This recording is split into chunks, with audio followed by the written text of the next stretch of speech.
Good morning viewers, opening അവേഴ്സിൻ്റെ പുതിയൊരു സെഷനിലേക്ക് എല്ലാ പ്രേക്ഷകർക്കും സ്വാഗതം. Good morning Suraj sir.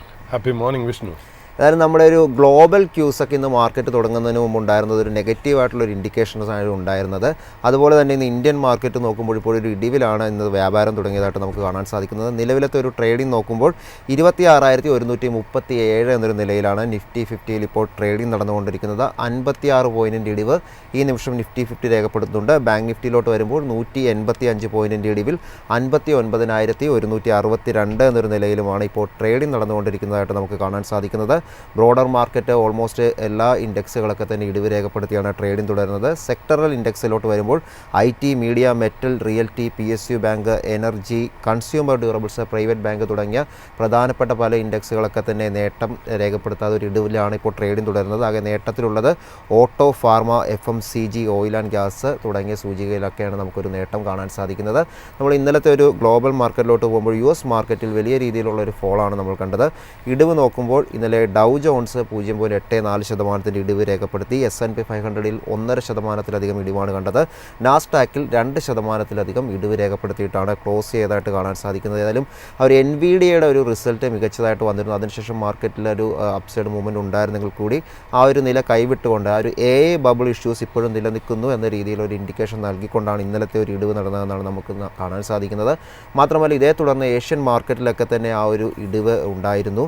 അതുമാത്രമല്ല AI സൗകര്യത്തിന് വേണ്ടി വലിയ രീതിയിലുള്ള ഡാറ്റാ സെൻറ്ററുകൾ നിർമ്മിക്കേണ്ടി വരുമെന്നുള്ളൊരു അനലിസ്റ്റ് എക്സ്പെക്റ്റേഷൻ ഉണ്ട്. ഇതൊക്കെ തന്നെ വലിയ രീതിയിലൊരു നെറ്റ്വർക്ക് അല്ലെങ്കിൽ ഒരു എനർജി അത്തരത്തിലുള്ള കാര്യങ്ങളൊക്കെ വലിയ രീതിയിലുള്ളൊരു ഇൻവെസ്റ്റ്മെൻറ്റ് വേണ്ടി വരുമെന്നുള്ളൊരു ആശങ്കയൊക്കെ തന്നെ US-ൽ നിലനിൽക്കുന്നുണ്ടെന്ന് മനസ്സിലാക്കാൻ സാധിക്കുന്നത്. ഇന്നലെ NVIDIAയുടെ ഓഹരിയിൽ ഇടിവായിരുന്നു ഉണ്ടായത്. എന്നാൽ നമ്മുടെ ട്രേഡിങ്ങിന് മുമ്പ് വോൾമാർട്ടിൻ്റെയൊക്കെ ഒരു റിസൾട്ട് വന്നതിനെ തുടർന്ന് തന്നെ ആ ഒരു ഓഹരിയിൽ 7% ഒരു നേട്ടവും കാണാൻ സാധിച്ചിരുന്നു. US-നെ സംബന്ധിച്ച് മറ്റൊരു കാര്യം എടുത്ത് പറയേണ്ടത് ജോബ്സ് ഡാറ്റ വന്നിരുന്നു. ഏതായാലും എക്സ്പെക്റ്റേഷനെ മറികടന്നുകൊണ്ടുള്ളൊരു ജോബ്സ് ഡാറ്റയാണ് വന്നതായിട്ട് കാണാൻ സാധിക്കുന്നത്. 1,00,000-ലധികം ജോബ്സാണ് എക്കോണമിയിലോട്ട് ആഡ് ചെയ്തതായിട്ട് നമുക്ക് മനസ്സിലാക്കാൻ സാധിക്കുന്നത്. സൂരജ് സാർ, ഏതായാലും വിപണിയെ സംബന്ധിച്ച് നമ്മൾ ഇന്ന് എടുത്ത് പറയേണ്ടത് ഇപ്പോൾ നമ്മൾ കാണുമ്പോൾ ഇന്ന് ഗ്ലോബൽ മാർക്കറ്റിൻ്റെ ആ ഒരു നെഗറ്റീവ് ഇൻഡിക്കേഷൻ നമ്മുടെ ഇന്ത്യൻ മാർക്കറ്റിൽ നമ്മൾ ഇന്ന് കണ്ടിട്ടുണ്ട്, ഇടിവാണ്. ഞാൻ നോക്കുമ്പോൾ ഇപ്പോൾ ഏഷ്യൻ മാർക്കറ്റായാലും മൊത്തത്തിലൊരു നെഗറ്റീവ് സെൻറ്റിമെൻറ്റ്സിലാണ് ട്രേഡിംഗ് തുടരുന്നത്. പ്രധാനപ്പെട്ട ഏഷ്യൻ ഇൻഡെക്സുകളിലൊക്കെ തന്നെ ഇടിവ് തുടരുന്നുണ്ട്. US ഇന്നലെ വലിയ രീതിയിൽ ഫോൾ രേഖപ്പെടുത്തി. സാറിൻ്റെ ഒരു എക്സ്പെക്റ്റേഷൻ ഈ ഒരു വാർത്തയെ തുടർന്നൊക്കെ എന്താണ് ഇനി മാർക്കറ്റിലുള്ളത്? വിഷ്ണു, ആദ്യം തന്നെ നമ്മുടെ പ്രേക്ഷകർ എപ്പോഴും പറയും പോലെ thank God it's A Friday. വെള്ളിയാഴ്ച ആയിരിക്കുന്നു, ഒരു നല്ല ദിവസം, അത് നല്ല വീക്കെൻഡ് നമ്മളെല്ലാവർക്കും ആശംസിക്കുന്നു എന്നുള്ള. വിഷ്ണു, ഈ നമ്മുടെ മൈഫിൻ്റെ റിസർച്ച് ഡെസ്ക് എന്ന രീതിയിൽ നമുക്ക് 2-3 കാര്യങ്ങൾ പറയാനുള്ളത്. നമ്മൾ ഏതാണ്ട് ഈ പ്രോഗ്രാം തുടങ്ങുന്നത്, അതായത് ഓപ്പണിംഗ് അവേഴ്സ് എന്ന് പറയുന്ന പ്രോഗ്രാം തുടങ്ങുന്നത് ഏതാണ്ട് കോയിൻസൈഡ് ചെയ്ത് വരുന്നത് ഈ ട്രംപിൻ്റെ ടാരിഫോട് കൂടിയാണ്. ഈ ട്രംപിൻ്റെ ടാരിഫോട് കൂടിയാണ് നമ്മൾ ഈ ഒരു പ്രോഗ്രാം നമ്മളിവിടെ തുടങ്ങുന്നത് തന്നെ. ഇൻഫാക്റ്റ് അതാണ് അതിൻ്റെ ഒരു തുടക്കം എന്നുള്ള രീതിയിൽ നമുക്ക് പറയേണ്ടതെന്നുള്ളത്. അന്ന് മുതൽ ശരിക്കും പറഞ്ഞാൽ നമ്മൾ അന്ന് ഈ പ്രോഗ്രാം തുടങ്ങുമ്പോൾ അന്ന് മാർക്കറ്റിലെ ഏറ്റവും വലിയ വോയിസ് എന്താണെന്നറിയോ? US is getting into a recession because of this trade tariff deal. അന്ന് നമ്മൾ ഇതേപോലെ പറഞ്ഞു we stuck our neck out. ഈ പറയുന്ന പോലെ കാര്യം നമ്മൾ ഈ പറയുന്നതൊക്കെ ശരിയായി എന്ന് പറയുന്നത് ഒരു ഭാഗ്യമായിട്ട് മാത്രം കൺസിഡർ ചെയ്താൽ മതി. അല്ലാണ്ട് നമുക്കിതിനകത്ത് ദിവ്യ ദൃഷ്ടിയൊന്നും ഉണ്ടായിരുന്നില്ല ഇങ്ങനെ കറക്റ്റായിട്ട് പറയാനാണ്. ബട്ട് അന്നും നമ്മൾ പറഞ്ഞിരുന്നു US will never get into a recession, especially in ഈ 2025 എന്ന് പറയുന്ന ഇയറിൽ, കലണ്ടർ ഇയറിൽ. നമ്മളൊരു ലോങ്ങർ ടേം രീതിയിലല്ല പറഞ്ഞത്. ഈ 2025 US ഒരു കറക്ഷനിലേക്ക് പോകില്ല എന്നുള്ള രീതിയിൽ നമ്മൾ ഒരു പക്ഷേ നമ്മുടെ റിസർച്ച് ഡിപ്പാർട്ട്മെൻറ്റ് ആ ഒരു എന്താ പറയുക പോസ്റ്റുലേറ്റ് നമ്മളിവിടെ നിരത്തിയിരുന്നു എന്നുള്ള കാര്യം ശരിയാണ്. അതുകൂടാതെ നമ്മൾ പറഞ്ഞിരുന്നു, അന്ന് എല്ലാവരും പറഞ്ഞു ഇൻട്രസ്റ്റ് റേറ്റ് കട്ട് ഉണ്ടാവുകയില്ല, റിസെഷനിലേക്ക് പോവുകയാണ്, ഇൻഫ്ലേഷൻ ഭയങ്കരമായിട്ട് US-ൽ ഉയരും, ഇൻട്രസ്റ്റ് റേറ്റ് കട്ട് US-ൽ ഉണ്ടാവില്ല എന്ന് പറഞ്ഞു. അന്നും നമ്മൾ we stuck our neck out and said US will never get into a recession. First, second, there will be a rate cut in US എന്ന് നമ്മൾ പറഞ്ഞിരുന്നു. അതിനുള്ള പല കാരണങ്ങളും നമ്മൾ പറഞ്ഞു. Right from geopolitical situation to economic situation in US as well as ഇതുവരെയുള്ള past precedents, ഇതുവരെ നടന്ന ആ പല കാര്യങ്ങളും വെച്ച് നോക്കുമ്പോൾ അത് ഉണ്ടാവും എന്നുള്ള രീതിയിൽ തന്നെയാണ് നമ്മൾ പറഞ്ഞത്. അത് നടന്നു എന്നുള്ളതാണ്. പിന്നെ നമ്മൾ ഒരു കാര്യം പറഞ്ഞിരുന്നു, ശരിയാണ്, ഇന്ത്യൻ IT സ്റ്റോക്സ്, അതായത് പലരും പറഞ്ഞു, അതായത് US-ൽ റിസെഷനിലേക്ക് പോവുകയാണെങ്കിൽ, ഞാൻ ഈ പലരും ഉദ്ദേശിക്കുന്നത് വലിയ വലിയ മാർക്കറ്റ് കമന്റേറ്റേഴ്സാണ്, ചെറുതൊന്നും ചില്ലറയൊന്നുമല്ല. മോർഗൻ സ്റ്റാൻലി, ഗോൾഡ്മാൻ സാക്സ്, HSBC, Macquarie, Jefferies, CLSA, Credit Suisse, അതുകൂടാതെ ഇന്ത്യയിലെ ബ്രോക്കിംഗ് കമ്പനികളും പറഞ്ഞിരുന്നു എന്നുള്ളതാണ്. അതിൻ്റെ കൂടെ പറഞ്ഞു വെച്ചിരുന്ന ഒരു കാര്യം, ഇന്ത്യൻ IT സ്റ്റോക്സ് US-ലെ റിസെഷൻ കാരണം ഒരിക്കലും ഇനി അടുത്ത കാലത്ത് പെർഫോം ചെയ്യില്ല എന്ന് പറഞ്ഞു. അന്നും നമ്മൾ പറഞ്ഞു നമുക്ക് പെർഫോം ചെയ്യോ ഈ കലണ്ടർ ഇയർ അവർ പെർഫോം ചെയ്യോ ഇല്ലെന്നുള്ള കാര്യം അറിയില്ല. But Indian stocks, Indian IT stocks വളരെ അണ്ടർ വാല്യൂഡ് ആണ്, അതായത് അണ്ടർ ഓൺഡ് ആണ് എന്നുള്ളത് നമ്മൾ പലപ്പോഴും പറഞ്ഞിട്ടുണ്ട്. ഏതെങ്കിലും ഒരു കാലത്ത് ഇതൊരു വാല്യൂ ബൈ ആയി മാറാനുള്ള സാധ്യതകളുണ്ട് എന്നും നമ്മൾ പറഞ്ഞു. അതും അതേപോലെ തന്നെ പ്ലേ ബുക്ക് പ്ലേ ഔട്ട് ചെയ്തിരിക്കുന്നു. ഓൾമോസ്റ്റ് ഒരു ദിവസം 3% മുകളിലേക്കൊക്കെ ഒരു നേട്ടം രേഖപ്പെടുത്തിയിട്ട് ഉള്ളൊരു ട്രേഡിംഗ് നമ്മൾ കണ്ടിരുന്നു. അബ്സല്യൂട്ട്ലി. അതിൽ ഇമ്പോർട്ടൻ്റ് ആയിട്ടുള്ള കാര്യം സ്റ്റോക്ക് കയറുക എന്നുള്ളതിനെക്കാട്ടിലും ഇൻഫോസിസ് എന്ന് പറഞ്ഞാൽ ഇന്ത്യയിലെ ടോപ്പ് 4 മേജർ IT കമ്പനീസിലെ one of the best companies ആയ ഇൻഫോസിസ് ഏതാണ്ട് 1993 മുതൽ ഇന്ത്യയിൽ ലിസ്റ്റഡ് ആയിട്ടുള്ള കമ്പനി 1800 രൂപയ്ക്ക് ബൈ ബാക്ക് അനൗൺസ് ചെയ്തു എന്നുള്ള ആ ബൈ ബാക്ക് പ്രോസസ്സ് ഇപ്പോൾ നടന്നുകൊണ്ടിരിക്കുകയാണ്. 1500 ചില്ലാനം രൂപ ഉള്ളപ്പോഴാണ് ബൈ ബാക്ക് അനൗൺസ് ചെയ്യണത്. എത്ര രൂപ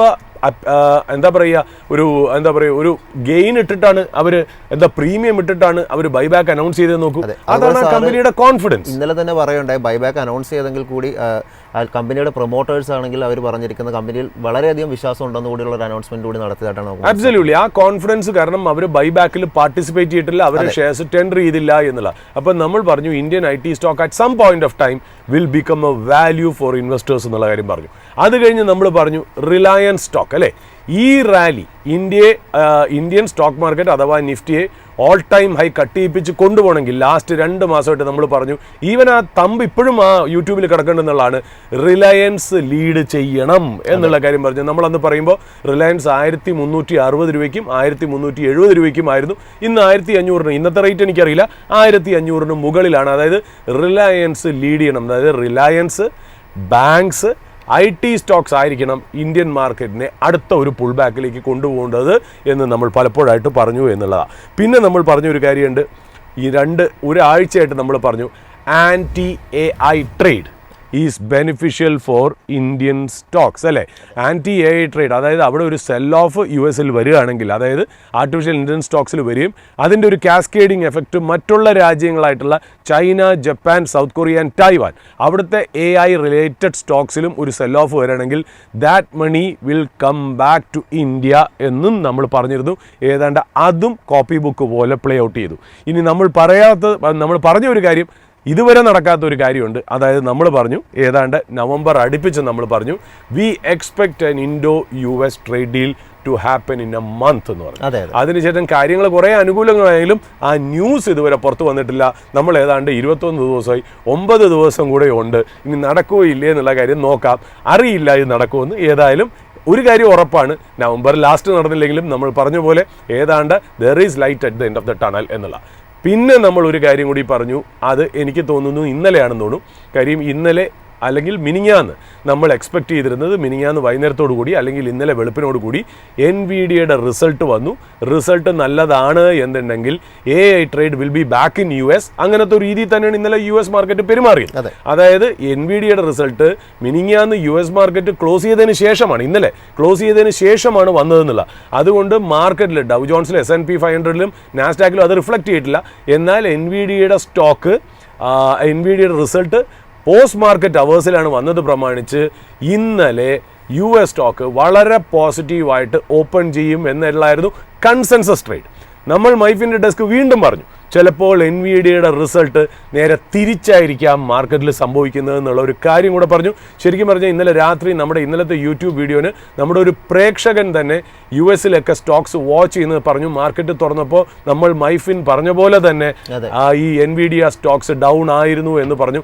അതായത് anti-AI ട്രേഡ് ഈ സ്റ്റിൽ ഹാപ്പനിങ് ഇൻ US എന്നുള്ള മനസ്സിലായി.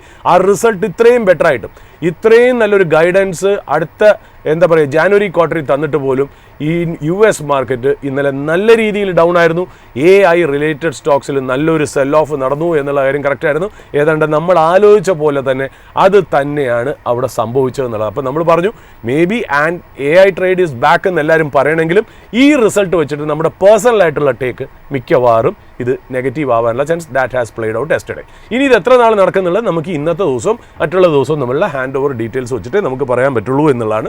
വിഷ്ണു പറഞ്ഞ പോലെ നോക്കുകയാണെങ്കിൽ US markets yesterday ടംബിൾഡ് on AI stock cell of എന്നുള്ള കാര്യത്തിൽ സംശയമില്ല. പിന്നെ വാൾമാർട്ട് ഒരു നല്ല റിസൾട്ട് കൊണ്ടുവന്ന പ്രകാരം വാൾമാർട്ട് ഇന്നലെ 6% അപ്പാണ്. അപ്പോൾ അതായത് ആ ട്രേഡ് നോക്കൂ, AI സ്റ്റോക്സിൽ നിന്ന് മാറി ഈ വാൾമാർട്ട് പോലെയുള്ള ട്രഡീഷണൽ റീറ്റെയിലിംഗ് കമ്പനീസിലേക്ക് അവിടെ വന്നു എന്നുള്ളത് പ്രത്യേകതയായിട്ട് നോക്കേണ്ട ഒരു കാര്യം തന്നെയാണ് എന്നുള്ള. ഈ ഷിഫ്റ്റ് അധികകാലം ഉണ്ടാവുമോ അല്ലെങ്കിൽ വൺ ഓഫ് വണ്ടർ ആണോ എന്നുള്ളത് നമുക്ക് നോക്കേണ്ടിയിരിക്കുന്നു എന്നുള്ള. S&P 500 ഇന്നലെ നോക്കുകയാണെങ്കിൽ -1.56% അപ്പായിരുന്നു. നാസ്ഡാക്ക് -2.15% ഡൗൺ ആയിരുന്നു. ഡൗ ജോൺസ് -0.84% ഡൗൺ ആയിരുന്നു എന്നുള്ള. അപ്പോൾ ഇന്നലെ ഇതൊന്നും കൂടാതെ തന്നെ US ജോബ്ലെസ് ഡേറ്റ വന്നു. അതായത് ഡിലേഡ് ആയിട്ടുള്ള ഡേറ്റ ആണെന്നുള്ള കാര്യം ആലോചിക്കണം. അത് ഏതാണ്ട് 1,19,000 ജോബ്സ് ആഡഡ് ആയിട്ടാണ് കാണിക്കുന്നത് എന്നുള്ളതാണ് ആ ഒരു ഫിഗർ നമ്മളെ മനസ്സിലാക്കി തരുന്നത്. പിന്നെ US employment rate is at 4.4%, അതായത് ഹയസ്റ്റ് സിൻസ് October 21 എന്നുള്ളതാണ് അതിനകത്തുള്ള പ്രത്യേകത. US അൺഎംപ്ലോയ്മെൻറ്റ് റേറ്റ് ആണ്, എംപ്ലോയ്മെൻറ്റ് റേറ്റ് അല്ല, അൺഎംപ്ലോയ്മെൻറ്റ് റേറ്റ് 4.4% ആണ്, ഹയസ്റ്റ് സിൻസ് October 2021 എന്നുള്ള. അപ്പോൾ ഈ ഡേറ്റ വന്നോടുകൂടി ഇപ്പോഴത്തെ ഒരു പ്രത്യേകത എന്നറിയോ, അതായത് US റേറ്റ് കട്ട് ഉണ്ടാവാൻ സാധ്യതയില്ല എന്നുള്ളതാണ് അടുത്ത കാലത്ത് പല ഫെഡ് ഗവർണേഴ്സിൻ്റെയും സംസാരത്തിൽ നിന്ന് മനസ്സിലാക്കിയത് അല്ലേ. അപ്പോൾ അതിനകത്ത് ഈ ചാൻസസ്, അതായത് odds of a rate cut in December വളരെ പ്ലഞ്ച് ചെയ്ത് 32% ആയിരുന്നു. പക്ഷേ ഈ അൺഎംപ്ലോയ്മെൻറ്റ് ഡേറ്റയും ഈ ഡിലേറ്റ് ആയിട്ടുള്ള ജോബ്ലെസ് ക്ലെയിംസ് ഡേറ്റയും കൂടി ഇന്നലെ വന്നപ്പോൾ ഈ odds or chances of December rate cut 32% 41% ഉയർന്നിരിക്കുന്നു. അതായത് എന്താ പറയുക, voice of a rate cut, അതായത് the emotion for a rate cut in December as increased by 9% ഇന്നലെ എന്നുള്ളതാണ് നമുക്ക് അതിനകത്ത് മനസ്സിലാക്കേണ്ടത് എന്നുള്ള ഒരു കാര്യം. റേറ്റ് കട്ടും കൂടി വരികയാണെങ്കിൽ, US റേറ്റ് കട്ട് വരികയാണെങ്കിൽ AI സ്റ്റോക്സിൽ AI ട്രേഡ് നടക്കുകയാണെങ്കിൽ ഈ പൈസ മിക്കവാറും ഇന്ത്യയിലേക്ക് വരാൻ ചാൻസ് ഉണ്ട്. കാര്യം US ഇൻട്രസ്റ്റ് റേറ്റ് കട്ട് ചെയ്യുക എന്ന് പറയുന്നത് എമർജിങ് മാർക്കറ്റ് സ്റ്റോക്സിനെ സംബന്ധിച്ച് അല്ലെങ്കിൽ റിസ്കി അസറ്റ്സിനെ സംബന്ധിച്ചോളം വളരെ നല്ലതാണെന്നുള്ള. അതിൻ്റെ കൂടെ AI ട്രേഡും കൂടെ നടക്കുകയാണെങ്കിൽ there are high chances that money will flow to emerging markets, and emerging marketsൽ ഇന്ത്യ ആയിരിക്കാം അതിൻ്റെ ഏറ്റവും ബെസ്റ്റ് റെസിപ്പിയൻ്റ്. കാര്യം എന്താ, ഇന്ത്യയിലെ പല സെക്ടറുകളും പല സ്റ്റോക്കുകളും അണ്ടർ ഓൺഡ് ആണ്, അണ്ടർ വാല്യൂഡ് ആണ് എന്നുള്ള. എന്നാൽ വേറൊരു വിഭാഗം ഇന്ത്യൻ മാർക്കറ്റിൽ തന്നെ വളരെ ഓവർ വാല്യൂഡ് ടെറിട്ടറിയിൽ നിൽക്കുന്നു. അപ്പോൾ ഇന്ത്യൻ മാർക്കറ്റിൽ എവിടെയൊക്കെയാണ് അണ്ടർ വാല്യുവേഷൻ ഉള്ളത് അവിടെയാണ് നമ്മുടെ ഇന്ത്യൻ ഇൻവെസ്റ്റേഴ്സ് കണ്ണുവെക്കേണ്ടതെന്നുള്ള. അത് സെക്ടർ ആയിരിക്കാം, അത് സ്റ്റോക്സ് ആയിരിക്കാം. Under ownership and under valuation, ഈ ഒരു തിയറിയിൽ തന്നെയാണ് നമ്മൾ പണ്ട് മുതലേ, അതായത് അടുത്ത കാലത്ത് 3-4 മാസമായിട്ട് നമ്മൾ IT സെക്ടറും റിലയൻസും നമ്മൾ പറഞ്ഞു വെച്ചിരുന്നത്, അതായത് ബാങ്ക്സും, അതായത് ബാങ്കിൻ്റെയും കൂടെ ഫിനാൻഷ്യൽ, അതായത് BFSI സെഗ്മെൻറ്റും കൂടെ നമ്മൾ പറഞ്ഞു വെച്ചിരുന്നത് എന്നുള്ളതാണ്. ആ സെക്ടർ തന്നെ ഇപ്പോഴും നല്ല രീതിയിൽ all the ingredients of receiving money എന്നുള്ള രീതിയിലേക്ക് അത് നിൽക്കുന്നു എന്നുള്ളതാണ്. അപ്പോൾ ഇത്രയും കാര്യങ്ങളാണ് നമുക്കിപ്പോൾ ഒരു ലാർജർ ബ്രോഡ് ബേസ്ഡ് ആയിട്ടുള്ള ട്രേഡ് സെറ്റപ്പ് കാണിച്ചിരുന്നത്. ഇനി നമുക്ക് ക്രൂഡിൻ്റെ വില നോക്കാം. ക്രൂഡ് ബ്രന്റ് $63.19 പെർ ബാരൽ, അതായത് 0.3% ഡൗൺ ആയിരുന്നു എന്നുള്ള. നൈമെക്സ് നമ്മൾ നോക്കുകയാണെങ്കിൽ 58.58, 0.71% ഡൗൺ ആയിരുന്നു എന്നുള്ള. ട്രഷറി ഈൽഡ്, അതായത് US 10-year ബോണ്ട് ഈൽഡ് നമ്മൾ നോക്കുകയാണെങ്കിൽ 4.09%, അതായത് ഈ ലോവർ ജോബ് ഡേറ്റാസിലായിരിക്കണം ഒരു പക്ഷേ ഈ പറയുന്ന പോലെ ട്രഷറി ഈൽഡ് ഒന്ന് താന്ന് കണ്ടത് എന്നുള്ളതാണ്. പിന്നെ US dollar index, ICE US dollar index നോക്കുകയാണെങ്കിൽ 100 കഴിഞ്ഞ് നിൽക്കുന്നു, 100.15 എന്നുള്ളൊരു ഫിഗർ. ആൻഡ് നമ്മൾ ഓപ്പോസിറ്റായിട്ട് നമ്മൾ ഇന്ത്യ വോളറ്റിലിറ്റി ഇൻഡെക്സ് ഞാൻ ഈക്വലൻ്റ് ആയിട്ട് ഞാൻ നോക്കുകയാണെങ്കിൽ 12.14% ആണ്, അതായത് +1.36% ആണെന്നുള്ള. പ്രഷ്യസ് മെറ്റൽസിലേക്ക് വരികയാണെങ്കിൽ ഗോൾഡ് 0.09% ഡൗൺ ആയിരുന്നു, അതായത് 4073 $4,073 പെർ ട്രോയ് ഔൺസ്. സിൽവർ നോക്കുകയാണെങ്കിൽ 0.05% അപ്പായിരുന്നു, ഏതാണ്ട് $50.62 പെർ ട്രോയ് ഔൺസ് എന്നുള്ള രീതിയിൽ വരുന്നു. ക്രിപ്റ്റോ കറൻസിയിൽ സെൽ ഓഫ് വീണ്ടും നടക്കുന്നു. 6 months ലോ ആണ് ബിറ്റ് കോയിൻ പോയിരിക്കുന്നത്. 86,690 ആണ് ഞാൻ ലാസ്റ്റ് നോക്കുമ്പോൾ കണ്ട ഫിഗർ. അത് മാത്രമല്ല റോബിൻഹുഡും കൂടെ നോക്കുകയാണെങ്കിൽ റോബിൻഹുഡ് ഫെൽ, നമ്മൾ അടുത്ത് വേറൊരു ക്രിപ്റ്റോ കറൻസിയാണ്, ഫെൽ ബൈ 10% എന്നുള്ളതും കൂടെ നമ്മളൊന്ന് പറഞ്ഞു വെക്കുന്നത്. ബാങ്ക് ഓഫ് അമേരിക്കയുടെ ഒരു സർവേ വന്നിട്ടുണ്ടായിരുന്നു. ആ ബാങ്ക് ഓഫ് അമേരിക്കയുടെ നവംബർ സർവേയിൽ most of the fund managers who participated in Bank of America survey in US അവർ പറയുന്നത് AI stocks is the most crowded trade എന്നുള്ള രീതിയിലാണ് പറയുന്നത്. അതായത് ഫണ്ട് മാനേജേഴ്സ് അവിടെ ഇൻവെസ്റ്റ് ചെയ്യണതിൽ സ്കെപ്റ്റിക്കലാണെന്നുള്ള നവംബറിലെ ഡേറ്റ ഇന്നലെ വന്നതാണ്. നമ്മളിത് എന്ന് മുതൽ പറയണു എന്നുള്ളതാണ് അതിനകത്തുള്ള പ്രത്യേകത എന്ന്. ഞാനിപ്പോൾ മാക്സ് 7 സ്റ്റോക്സിലേക്ക് വരുമ്പോൾ ഈ മാക്സ് 7 പ്ലസ് പലാൻറ്റിർ പ്ലസ് ബ്രോഡ്കോം അല്ലേ, മാക്സ് 7 പ്ലസ് പലാൻറ്റിർ പ്ലസ് ബ്രോഡ്കോം ആണ് US-ലെ S&P 500 ഏറ്റവും നന്നായിട്ട് പെർഫോം ചെയ്ത ആ സ്റ്റോക്കുകൾ. അത് ഏതൊക്കെ സ്റ്റോക്കുകളാണ്? ഇതെല്ലാം ആർട്ടിഫിഷ്യൽ ഇൻ്റലിജൻസ് കേപ്പബിലിറ്റി ഉള്ള സ്റ്റോക്സ് ആണെന്നുള്ള കാര്യം നമുക്ക് നന്നായിട്ട് അറിയാം. ഞാൻ പല സോഴ്സിൽ നിന്നും, ശരിക്കും പറഞ്ഞാൽ ഞാൻ US മാർക്കറ്റ് ട്രാക്ക് ചെയ്യുന്നുണ്ടെങ്കിൽ പോലും ഈ കമ്പനികളെയൊന്നും ഞാൻ കൂടുതലായിട്ട് വായിച്ച് ചെയ്യാറില്ല. എങ്കിലും പല സോഴ്സിൽ നിന്നും എനിക്ക് കിട്ടിയ ഇൻഫർമേഷൻ അനുസരിച്ച് ഞാൻ ഇന്ന് രാവിലെ ഇത്തിരി നേരത്തെ എണീറ്റിട്ട് ഇതിൻ്റെ ഒരു എന്താ പറയുക ഫോർവേഡ് പി പ്രൈസ് ഏർണിംഗ് മൾട്ടിപ്പിൾസും ട്രെയിലിംഗ് ലാസ്റ്റ് 12 മന്ത്സിൻ്റെ ട്രെയിലിംഗ് പിയും ഞാൻ ജസ്റ്റ് ഒന്ന് ഈ സ്റ്റോക്സിൻ്റെ ഒന്ന് കമ്പയർ ചെയ്ത് നോക്കി. ഞാൻ കമ്പയർ ചെയ്യുമ്പോൾ മൈക്രോസോഫ്റ്റിൻ്റെ ട്രെയിലിംഗ് പി, അതായത് ഇതുവരെ കഴിഞ്ഞ റിസൾട്ട് കൊണ്ടുവന്ന ലാസ്റ്റ് 12 മാസത്തെ EPS വെച്ച് നോക്കുമ്പോൾ എത്ര ടൈംസ് പിയിലാണ് ഇത് ട്രേഡ് ചെയ്യണമെന്ന് നോക്കിക്കഴിഞ്ഞാൽ ഈ ട്രെയിലിംഗ് പി എന്ന് പറഞ്ഞാൽ അതാട്ടോ ഇതുവരെ കൊണ്ടുവന്ന 4 ക്വാർട്ടറിലെ റിസൾട്ട്സ് ഇന്ന് വരുന്ന ആ EPS എത്ര ടൈംസ് പിയിലാണ് ട്രേഡ് ചെയ്യുന്നത് എന്നുള്ളതാണ് നമ്മൾ ട്രെയിലിംഗ് പി എന്ന് പറയുന്നത്. ഫോർവേഡ് പി എന്ന് പറയുന്നത് എന്താ, ഇനി എക്സ്പെക്റ്റഡ് ആയിട്ട് ഇനി വരാൻ പോകുന്ന റിസൾട്ട് കാരണം എത്രയാണോ EPS വരുന്നത് ആ EPSൻ്റെ എത്ര ടൈംസ് പിയിലാണ് ഫോർവേഡായിട്ട് ട്രേഡ് ചെയ്യുന്നത് എന്നുള്ള രീതിയിലാണ് നമ്മൾ ഈ ട്രെയിലിംഗ് പി ഫോർവേഡ് പി എന്നുള്ളൊരു ഡിഫറൻസിയേഷൻ നമ്മൾ പറയും. മൈക്രോസോഫ്റ്റിൻ്റെ ട്രെയിലിംഗ് പി എന്ന് പറഞ്ഞാൽ 36 ടൈംസ്, ഫോർവേഡ് പി എന്ന് പറയുന്നത് 30 ടൈംസ്. ആപ്പിളിൻ്റെ ട്രെയിലിംഗ് എന്ന് പറയുന്നത് 36.6 ടൈംസ്, ഫോർവേഡ് എന്ന് പറയുന്നത് 32.9 ടൈംസ്. ആൽഫാബെറ്റ് ഗൂഗിൾ 26 ടൈംസ് ആണ് ട്രെയിലിംഗ്, ഫോർവേഡ് ആണെങ്കിൽ 23 ടൈംസ്. ആമസോൺ ട്രെയിലിംഗ് ആണെങ്കിൽ 34 ടൈംസ്, ഫോർവേഡ് ആണെങ്കിൽ 28.6 ടൈംസ്. മെറ്റ ആണെങ്കിൽ ട്രെയിലിംഗ് 26.4 ടൈംസ്, ഫോർവേഡ് ആണെങ്കിൽ 24.6 ടൈംസ്. എൻവിഡിയ ട്രെയിലിംഗ് 54 ടൈംസ് ആണെന്നാണ് ചില സോഴ്സുകൾ പറയുന്നത്, ഫോർവേഡ് ലുക്കിംഗ് ആണെങ്കിൽ 30 ടൈംസ് ആണെന്നുള്ള. ടെസ്ല 259 ടൈംസ് ട്രെയിലിംഗ് ആണെന്ന് പല സോഴ്സുകളും പറയുന്നു. എന്നാൽ 172 ടൈംസ് ഫോർവേഡ് ലുക്കിംഗ് പിയിലാണ് അത് ട്രേഡ് ചെയ്യണമെന്നും കൂടെ പറയുന്നു. പലാൻഡർ ട്രെയിലിംഗ് ആണെങ്കിൽ 1560 പി, മുമ്പോട്ടാണെങ്കിലോ 166 പി എന്നുള്ള. Broadcom 88 times trailing, forward 40.7. അപ്പം നമ്മൾ നോക്കൂ, ഇത് മെയിൻ ആയിട്ടുള്ള മൈക്രോസോഫ്റ്റ്, ആപ്പിൾ, ആൽഫാബെറ്റ് ഒക്കെ ഫോർവേഡ് പി ആണല്ലോ നമ്മൾ നോക്കേണ്ട. കഴിഞ്ഞ കാര്യം നമ്മൾ നോക്കിയിട്ട് കാര്യമില്ല. ഫോർവേഡ് പിയിൽ നോക്കുകയാണെങ്കിൽ 30 ടൈംസിലും 32.9 ടൈംസും 23 ടൈംസിലുമാണ് ട്രേഡ് ചെയ്യണമെന്നുള്ള. അപ്പോൾ അതിൻ്റെ ഇക്വലൻ്റ് ആയിട്ട് ഇന്ത്യൻ മാർക്കറ്റിൽ നോക്കുകയാണെങ്കിൽ ഇന്ത്യൻ മാർക്കറ്റിനെ നമുക്ക് രണ്ടായിട്ട് തിരിക്കാം. പല സ്റ്റോക്കുകളും 80 P, 100 P, 200 P, 255 P, 1000 P, അതൊക്കെ ഒരു സൈഡ്.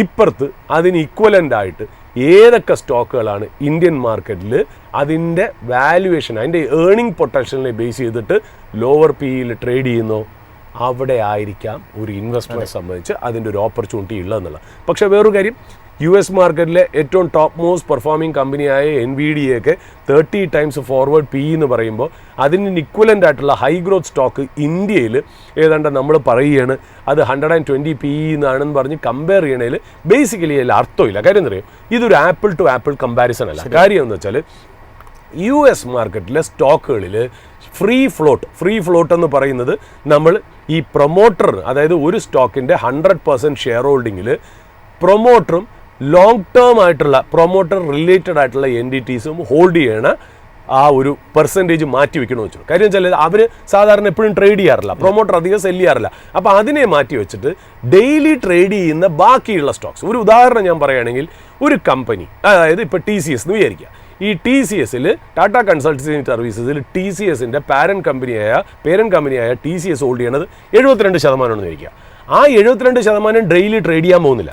അപ്പോൾ ആ 72% ബാക്കി വെച്ചിട്ട് ബാക്കി 28% നമ്മൾ ഒരു ദിവസം മാർക്കറ്റ് തുടങ്ങുമ്പോൾ അങ്ങോട്ടും ഇങ്ങോട്ടും ബൈയിങ്ങും സെല്ലിങ്ങും ഒക്കെ നടക്കാം. അതിൽ കുറേ പേര് സെല്ല് ചെയ്യും, കുറേ പേര് സെല്ല് ചെയ്യില്ല. പക്ഷേ അങ്ങനത്തെ രീതിയിൽ നടക്കുന്ന ട്രാൻസാക്ഷൻ നടക്കുന്ന ആ 28%-നെയാണ് നമ്മൾ ഫ്രീ ഫ്ലോട്ട് എന്ന് പറയുന്നത്. അപ്പോൾ ഇന്ത്യൻ മാർക്കറ്റിലെ പല കമ്പനികളിൽ പ്രൊമോട്ടറിൻ്റെ ഹോൾഡിംഗ് എന്ന് പറയുന്നത് 50%, 75%, 65%, 45%.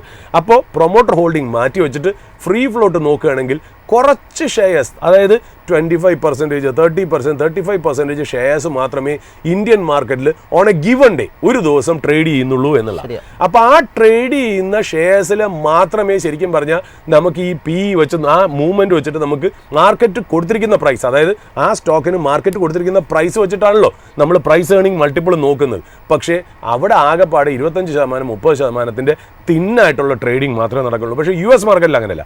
US മാർക്കറ്റ് അല്ലെങ്കിൽ ഡെവലപ്ഡ് മാർക്കറ്റ് എന്ന് വെച്ചാൽ പ്രൊമോട്ടർ എന്ന് പറയുന്നത് വലിയൊരു കൺസെപ്റ്റ് ഇല്ല. അതായത് 50% കൂടുതൽ ഹോൾഡിംഗ് ഒക്കെ ഉള്ളത് വളരെ കുറവായിട്ടുള്ള കമ്പനിയാണ്. എലോൺ മസ്കിന്റെ കാര്യം പറഞ്ഞാൽ അവരൊക്കെ ഹോൾഡ് ചെയ്യുന്നത് വെറും പറഞ്ഞ 15%, 14%, 60%, 20% ഒക്കെ ഒരു ഏറ്റവും വലിയ ഷെയർ ഹോൾഡർ ഇരിക്കുന്നത് അത്രയൊക്കെ തന്നെയാണ്. അപ്പോൾ അതിൻ്റെ അർത്ഥം എന്താ? അതായത് നല്ല ഒരു രീതിയിലുള്ള പെർസെൻറ്റേജ് ഓഫ് ഫ്രീ ഫ്ലോട്ട് വളരെ ഹയർ ആണ് US സ്റ്റോക്സിൽ. അപ്പോൾ അത്രയ്ക്ക് മാത്രം പ്രൈസ് ഡിസ്കവറി ഒരു ദിവസം നടക്കും.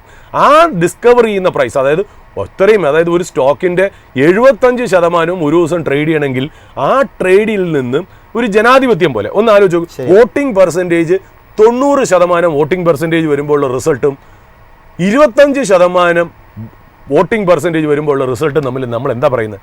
തത്വത്തിൽ നമ്മൾ പറയുന്നു ജയിച്ച ആൾ ജയിച്ചു, തോറ്റ ആൾ തോറ്റു എന്ന് പറയണമെങ്കിലും നമ്മൾ പറയുന്നത് എന്താ? 25% ആൾക്കാർ വോട്ട് ചെയ്തിട്ട് ജയിക്കുക എന്ന് പറഞ്ഞാൽ അത് കറക്റ്റായിട്ടുള്ളൊരു ജനവിധി അല്ല എന്ന് പറയും. അതേസമയം 90% ആൾക്കാർ വോട്ട് ചെയ്യുന്നതിനെ നമ്മൾ എന്ത് പറയും? കറക്റ്റായിട്ടുള്ളൊരു ജനാധിപത്യം അവിടെ നടന്നു എന്ന് പറഞ്ഞ പോലെ. അപ്പോൾ സ്റ്റോക്ക് മാർക്കറ്റിലും അതേപോലെ അതൊരു ഡെമോക്രാറ്റിക് പ്രോസസ്സാണ്. അവിടെ ഈ പറയുന്ന പോലെ കറക്റ്റായിട്ടുള്ള പ്രൈസ് ഡിസ്കവറി മെക്കാനിസം നടക്കുന്ന ഒരു മാർക്കറ്റാണ് US. നമ്മുടെ എവിടെയെന്ന് വെച്ചാൽ തിന്നായിട്ട് ട്രേഡ് ചെയ്യുന്ന വോളിയം ആയതുകൊണ്ട് നമ്മുടെ PE അങ്ങനെ ബ്ലോട്ടപ്പ് ചെയ്ത് സാധാരണ കാണാറുണ്ട്. അത് US-ൻ്റെ ലോവർ PE ആയിട്ട് വാല്യൂ ചെയ്യുന്നതിൽ അർത്ഥമില്ല എന്നുള്ള കാര്യമാണ് അതിനകത്തുള്ള രസം. അപ്പോൾ ഞാൻ ഈ മാക്സ് 7 സ്റ്റോക്സിൻ്റെയൊക്കെ ഇത് പറഞ്ഞല്ലോ, PE പറഞ്ഞല്ലോ, ഞാനൊന്ന് നമുക്ക് നോക്കാം, ഒരു വെയിറ്റേജ് നോക്കാം. അതായത് നവംബർ 2025 എന്ന് പറയുന്ന ഈ മാസം മാക്സ് 7, അതായത് S&P 500 എന്ന് പറയുന്നത് നിഫ്റ്റി 50 50 സ്റ്റോക്കാണ്. S&P 500 എന്ന് പറഞ്ഞാൽ 500 കമ്പനി ഇൻ US എന്നുള്ളതാണ്. അവിടെ മാക്സ് സ്റ്റോക്സ് 7 സ്റ്റോക്സ്, പലാൻഡറും ബ്രോഡ്കോമും ഞാൻ എടുക്കുന്നില്ല. ആ 9 സ്റ്റോക്സിൽ മാക്സ് 7 സ്റ്റോക്സ് മാത്രം എടുക്കണം. ഈ 500 സ്റ്റോക്സിൽ ഈ മാക്സ് 7 സ്റ്റോക്സ് എത്ര ശതമാനമാണെന്നറിയോ? 60%. 1.4% ആണ് ശരിക്കും പറഞ്ഞാൽ 7 സ്റ്റോക്ക് എന്ന് പറയുന്നത്. 500 സ്റ്റോക്കിലെ 7 സ്റ്റോക്ക് എന്ന് പറഞ്ഞാൽ 1.4% ആണ്. അതിൻ്റെ വെയിറ്റേജ് എത്രയെന്നറിയോ? 35 to 36%. അതായത് 1.4% സ്റ്റോക്സ് ടോട്ടൽ 500 സ്റ്റോക്സിൻ്റെ 35 തൊട്ട് 36% അതിൻ്റെ വെയിറ്റേജ് എന്ന് പറയുന്നത്. അതായത് 1.4% സ്റ്റോക്ക് കൺട്രോൾസ് 1/3 ഓഫ് S&P 500. അത്രയ്ക്ക് മാത്രം കോൺസെൻട്രേറ്റഡും നാരോ ആണ് US മാർക്കറ്റ് എന്നുള്ളതാണ് അതിൻ്റെ പ്രത്യേകത എന്ന് പറയുന്നത്. അപ്പോൾ പെർഫോമൻസ് നമ്മൾ നോക്കുകയാണെങ്കിൽ, ഇതിൻ്റെ പെർഫോമൻസ് നോക്കുകയാണെങ്കിൽ മാക്സ് 7 സ്റ്റോക്സിൻ്റെ S&P 500ൻ്റെ ടോട്ടലായിട്ടുള്ള പെർഫോമൻസ് എന്താ? 2025 till date S&P 500 all together gave a return of 23 to 25. 23% മുതൽ 25% നിന്ന് റിട്ടേൺ തന്നാണ് ടോട്ടലായിട്ട് S&P 500. അതിൽ 67% പെർഫോമൻസും ഈ മാക്സ് 7 സ്റ്റോക്സിൻ്റെ. മറ്റുള്ള 493 സ്റ്റോക്സിൻ്റെ പെർഫോമൻസ് 10%, 11% മാത്രമേ ഉള്ളൂ വിഷ്ണു. അപ്പോൾ ഇതാണ് AI സ്റ്റോക്സിൻ്റെ പ്രത്യേകത US മാർക്കറ്റിൽ. സോ AI ട്രേഡ് നടക്കുകയാണെങ്കിൽ how this will effect US markets എന്നുള്ള ഒരു ലാർജർ പിക്ചർ നമുക്ക് പ്രേക്ഷകർക്ക് കൊടുക്കാൻ വേണ്ടിയിട്ടാണ് നമ്മൾ ഇങ്ങനെ ഒരു കാര്യം ചെയ്തത്. നമ്മളിനി ദലാൽ സ്ട്രീറ്റ് ഇന്ത്യയിലേക്ക് വരികയാണെങ്കിൽ നിഫ്റ്റി ഇന്നലെ came close to 30 points away from all time high of 26,277. ഏതാണ്ട് 30 പോയിന്റിന് എവേ വരെ വന്നിട്ട് നിന്നു എന്നുള്ളതാണ്. നമ്മളിപ്പോൾ നോക്കുകയാണെങ്കിൽ ഒരു കാര്യം, ഇനി നമ്മുടെ ലാർജർ ട്രേഡ് സെറ്റപ്പ് ആണല്ലോ പറയേണ്ടത്. ഞാൻ ഇന്നലെ നോക്കി, അതായത് നവംബർ 2025 കണക്കും 2025 ജാനുവരി മുതൽ നവംബർ വരെയുള്ള കണക്കും വെച്ച് നോക്കുമ്പോൾ, അതായത് ശ്രദ്ധിക്കുക, നാസ്ഡാക്ക് നവംബറിൽ മാത്രം -2.57% ഡൗൺ ആണ്. എന്നാൽ ടോട്ടൽ 2025 എത്ര? 14% അപ്പാണ്. ഷാങ്കായ് നവംബറിൽ മാത്രം -0.6% ഡൗൺ ആണ്. എന്നാൽ ടോട്ടൽ 2025 എത്ര? 17.3% അപ്പാണ്. തായ്വാൻ മാർക്കറ്റ് നമുക്ക് നോക്കാം. നവംബറിൽ മാത്രം 2.9% മൈനസ് ആണ്. എന്നാൽ ടോട്ടൽ 2025 19.1% ആണ്. അതേ 2025 ഇന്ത്യൻ മാർക്കറ്റ് വെറും 10% റിട്ടേൺ ആണ് തന്നത്. പക്ഷേ നവംബറിൽ ഇത്രയും സ്റ്റോക്ക് മാർക്കറ്റുകൾ മൈനസ് ആയിട്ട് ക്ലോസ് ചെയ്യുമ്പോൾ അല്ലെങ്കിൽ മൈനസ് ആയിട്ട് ട്രേഡ് ചെയ്യുമ്പോൾ ഇന്ത്യ ഈസ് അപ്പ് ബൈ 1.8%. അതാണ് മറ്റുള്ള സ്റ്റോക്ക് മാർക്കറ്റുകളിൽ AI സ്റ്റോക്സിന്റെ സെല്ലിംഗ് ശരിക്കും എങ്ങോട്ടാണ് കയറിയത്? ഇന്ത്യയിലേക്കാണ്. അതായത് 1.8% അപ്പായിരുന്നു എന്നുള്ളതാണ് അതിനകത്തുള്ള പ്രത്യേകത എന്ന് പറഞ്ഞാൽ. ഇപ്പം നമ്മൾ നിഫ്റ്റി ഐടിയും നാസ്ഡാക്ക് എന്ന് പറയുന്നത് IT ഹെവി ഇൻഡെക്സ് ആണല്ലോ, അതും തമ്മിൽ കമ്പയർ ചെയ്യണമെങ്കിൽ ലാസ്റ്റ് 12 മാസം Nasdaq was up by 16.4%, whereas Nifty IT index was down by 11.27% എന്നുള്ള. അപ്പോൾ ലാസ്റ്റ് 3 മന്ത്സിൽ നിഫ്റ്റി IT ഇൻഡെക്സ് ശരിക്കും 3.69% കയറി എന്നാണ്. അതായത് 20 DMAയും 200 DMAയും കട്ട് ചെയ്തു നിഫ്റ്റി IT ഇൻഡെക്സ് എന്നാണ് ഞാൻ ഈ പറയാൻ വന്നത്. അതായത് നാസ്ഡാക്കും നിഫ്റ്റി IT തമ്മിലുള്ള കമ്പാരിസനാണ്. ആ പൈസ ഇങ്ങോട്ട് ഫ്ലോ ചെയ്യുകയാണെങ്കിൽ എന്താ നടക്കാൻ പോകുന്നത് എന്നുള്ളതാണ് ഞാൻ ഈ പറഞ്ഞത്. ഇന്നലെ ഞാൻ FISന്റെ ഫിഗേഴ്സ് ഒന്നും മാർക്കറ്റിൽ നോക്കുകയാണെങ്കിൽ they bought to the tune of 285 crores buying ആണ് നടന്നത് എന്നുള്ളതാണ് അതിനകത്തുള്ള രസകരമായിട്ടുള്ള കാര്യം. എന്താണ് ഇനി ഇന്ത്യൻ മാർക്കറ്റിൽ സംഭവിക്കേണ്ടത്? FIS ബൈ ചെയ്യുന്നതിനെക്കാട്ടിലും FISന്റെ സെല്ലിംഗ് ഇന്ത്യൻ മാർക്കറ്റിൽ നിൽക്കുകയും സിപ്പിലേക്ക്, മ്യൂച്വൽ ഫണ്ടിലേക്ക് ഇതേപോലെ ഡൊമസ്റ്റിക് ഇൻസ്റ്റിറ്റ്യൂഷൻസ് പൈസ കൊടുക്കുകയും ചെയ്തു കഴിഞ്ഞാൽ ഇന്ത്യൻ മാർക്കറ്റ് സ്റ്റെബിലൈസ്ഡ് ആവും. അവിടുന്ന് ഈ AI ട്രേഡ് വഴി US നിന്ന് പൈസ ഇങ്ങോട്ടേക്ക് വരികയാണെങ്കിൽ then that could lift markets എന്നുള്ളതാണ് ഇതിൻ്റെ ഒരു ബ്രോഡർ ആയിട്ടുള്ളൊരു തീം. FISനെ നമ്മളിപ്പോൾ നോക്കുകയാണെങ്കിൽ ഇന്ത്യയിൽ ഇൻഡെക്സ് പൊസിഷൻസ് വെച്ചിട്ട് ഞാൻ നോക്കുകയാണെങ്കിൽ അവർ FIS are basically net short in the market. They are bearish, 88% bearish. Long എന്ന് പറയുന്നത് ഏതാണ്ട് 12% സ്റ്റാൻഡേ ഉള്ളൂ, which is positive for Indian market എന്നുള്ളതാണ് നമുക്ക് മനസ്സിലാവുന്നത്. അപ്പോൾ നിഫ്റ്റിയുടെ സെറ്റപ്പ് ഒന്ന് നോക്കിയാൽ നമ്മൾ ഇനി ഇപ്പോൾ എക്സ്പയറി ഉണ്ടല്ലോ, അതായത് ഇനി ഒരു 3-4 ദിവസത്തിനുള്ളിൽ ഒരു എക്സ്പയറിയിലേക്ക് നമ്മൾ കടക്കുന്നു. മാർക്കറ്റിൽ FIS 88% ഷോർട്ടാണ്. അപ്പോൾ എവിടെയാണ് ഈ പറയുന്ന പോലെ AI ട്രേഡ് വരേണ്ടത്? അതിനുള്ള എല്ലാ ഇൻഗ്രീഡിയൻറ്റും ഇന്ത്യൻ മാർക്കറ്റിൽ ഉണ്ട് എന്നുള്ളതാണ്. And what will probably take Indian market to a new high? ഈ AI ട്രേഡ്. ഇന്ത്യയിൽ FIS 88% ഷോർട്ടാണ്. ഇനി വരാൻ പോകുന്ന 3 ദിവസം 4 ദിവസത്തിനുള്ളിൽ എക്സ്പയറി ഡേ ആണ്. This is an ideal time for India to clock a all time high എന്നുള്ള കാര്യത്തിൽ സംശയമില്ല. ഞാനിപ്പോൾ ഓപ്ഷൻ ഡേറ്റ വെച്ച് നോക്കുകയാണെങ്കിൽ സപ്പോർട്ട് ഏതാണ്ട് 26,000 ആണ് ഇന്ത്യൻ മാർക്കറ്റിൻ്റെ. അത് കഴിഞ്ഞാൽ 20 DMA സപ്പോർട്ട് നോക്കുകയാണെങ്കിൽ 25,835. റെസിസ്റ്റൻസ് അപ്വേർഡാണ് ഈ 26,350 എന്നുള്ള.